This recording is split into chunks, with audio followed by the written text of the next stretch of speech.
I'm trying to minimize my paper of late, so I'm gonna read off of my phone. Our first speaker is Ann Wells, who is a postdoc at the Jackson Laboratory. She joined there in 2018. She works in Dr. Greg Carter's lab. Her doctoral work was on investigating how diet, sex, and genetics interacted to affect metabolism in different organs, leading to changes in weight, energy expenditure, muscle, and fat mass, among other things. As a postdoc, she investigates how genetics and environmental factors interact to make an individual susceptible or resilient to diseases that are difficult to diagnose, such as Alzheimer's and autoimmune diseases. And Ann uses current computational methods and develops new statistical methods to do this work. I asked our speakers, because they're all have impressive resumes like that, and all actually normal human beings, to give me what their favorite science-themed popular culture item is, like podcast or book or TV show. And Ann told me Doctor Who, so we have a big Doctor Who fan here. And the title of her talk is Using Computers to Dissect Complex Diseases.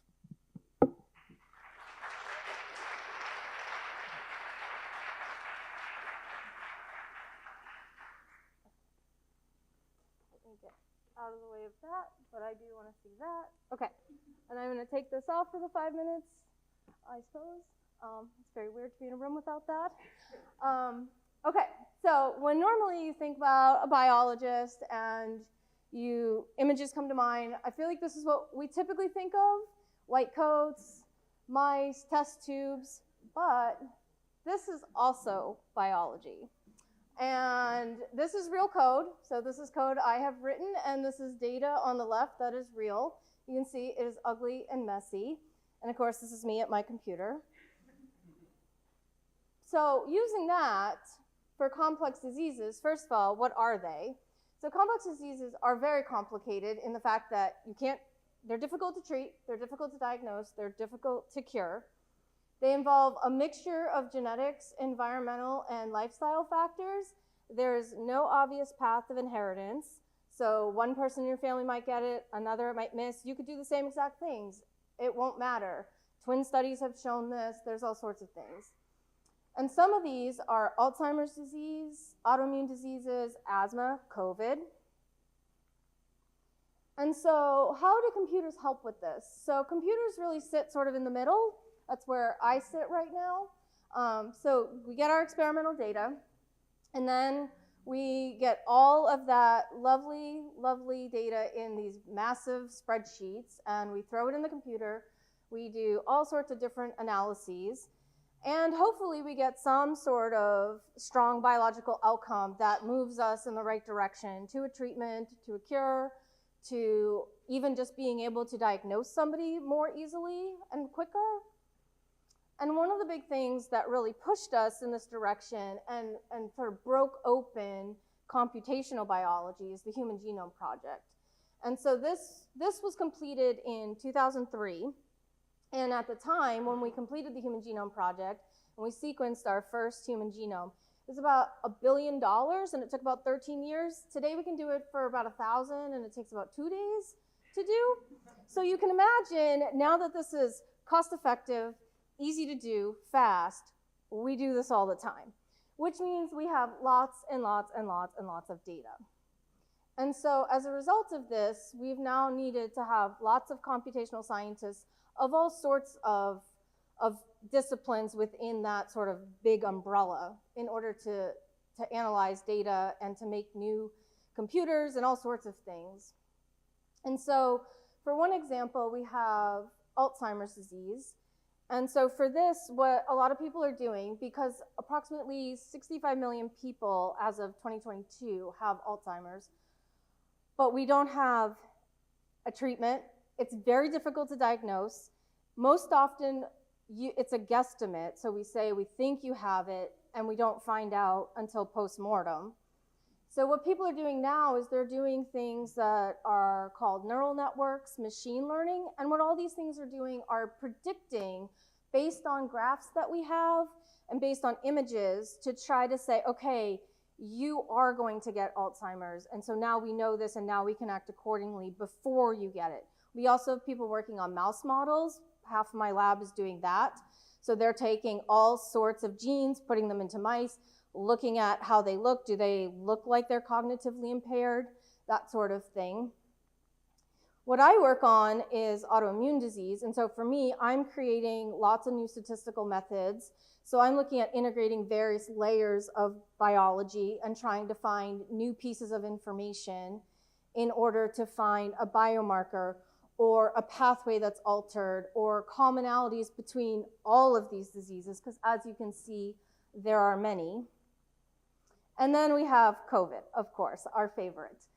And with COVID, this is a little different, and you guys probably don't think about the fact that you're looking at comp science all day, every day about COVID, but every time we check the CDC website, we look at trends over the 7 days, we look at variants, we know there's Omicron and Delta and all of these different, this is all comp sci at the core.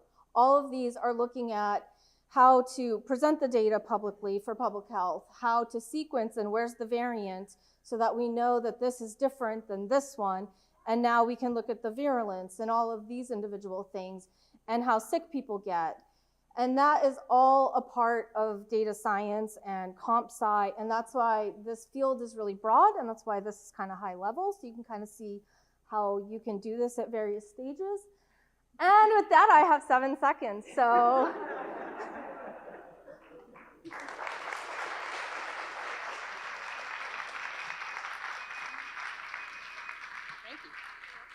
So we have microphones here in the aisles. If you have a question for Anne, if you don't, I will happily fill the space, but I would much rather someone like not my voice would be a lot better for me.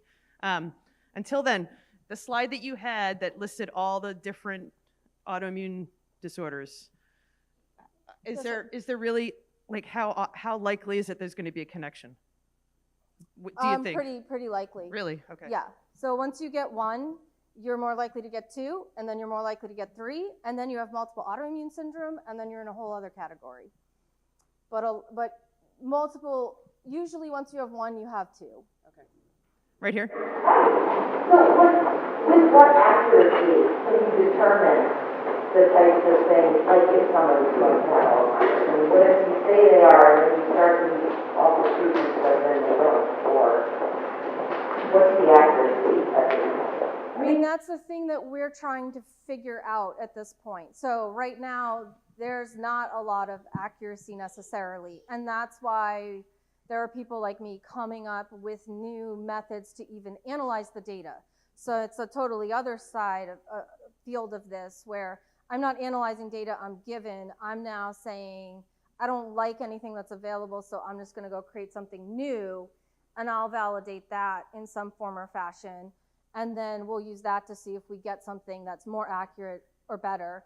And that's where a lot of the imaging has been really interesting. So I have people in my lab that are working on that, because prior to Alzheimer's, there's something called mild cognitive impairment, where it's a little scary because it's things like, oh, I don't remember where my keys are, or I forgot my book somewhere. You know, things that are kind of pretty normal, but they're coming at a rate that's not normal. And so then it's like, well, is that person going to develop Alzheimer's or not? And that's where we're trying to figure out what's the percentage, because there's plenty that don't, and then there are some that do. And so we look at images for that kind of stuff. What sort of other machine learning or artificial intelligence model architectures do you use, like besides simple feed-forward neural networks, or that you've made? I mean, for me personally, I use a lot of correlation analysis, which is pretty rudimentary. And so I'm looking at creating a lot of Bayesian inference networks rather than getting into machine learning.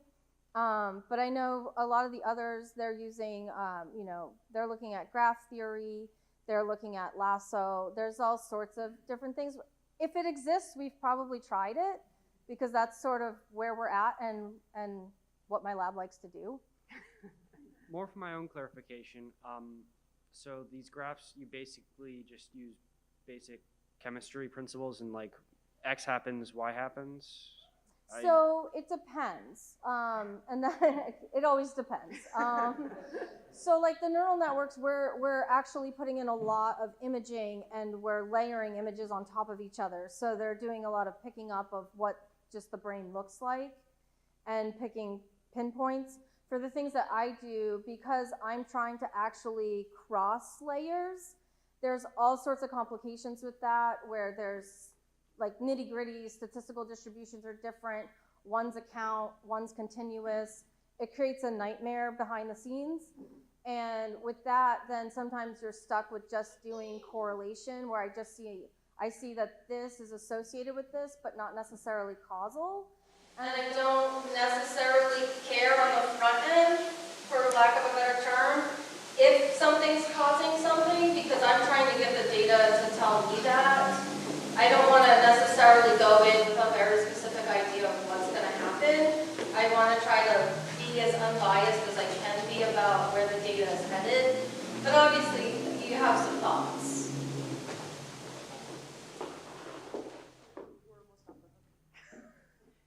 So how many hours a day do you sit at the computer, and what sorts of things take you away from the computer that you do that's not computer-based in your job? I mean, I'd like to say I sit there for 8, but it's probably longer. Because I feel like you get sucked in, and then that's that. But I actually do wet lab work, so I actually was trained as a wet lab scientist first, and then I moved into this. So I dissect mice, and I go do that, and I meet with students, and I teach them how to do this stuff. There's meetings, there's, the usual stuff of a business. But even at my computer, it doesn't all look like that. Like, I make websites to disseminate my data, and I get to make them look pretty and fancy and make lots of figures, and so, but it does mostly require my computer. Thank you, Anne.